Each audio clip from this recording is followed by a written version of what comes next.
Sunny?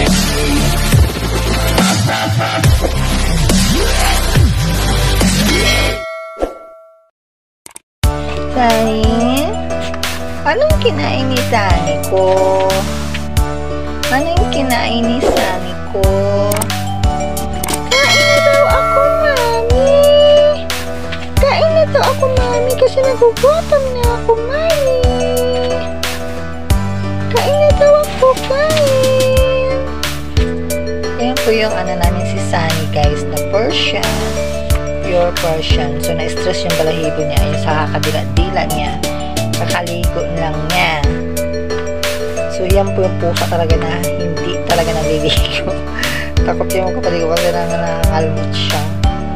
So, okay naman yung balahibo niya kasi madalas ko naman sinusuklayan. So, talagang ano lang siya. Sobrang boring na pusa kasi nasa loob lang lagi ng bahay.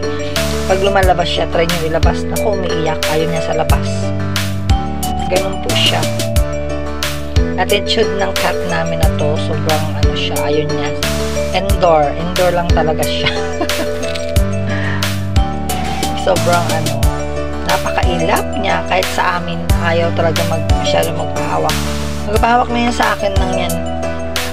Tapos ano lang, yung parang hindi magtatagal, talagang hindi siya sanay sa ano.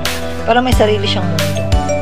Tsaka hindi siya kumakain naman kung ano-ano. Gusto niya laging may cat food lang, cat food. Tani! Hindi, matalino siya, guys. Alam niya, yung pangalan niya pag tinatawag ko siya, Tani! Alam yung pangalan niya. Pag tinatawag ko na siya, Tani ko, Tani!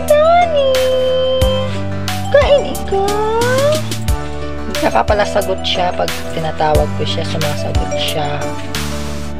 Sobrang smart na mga Persian talaga, smart sila.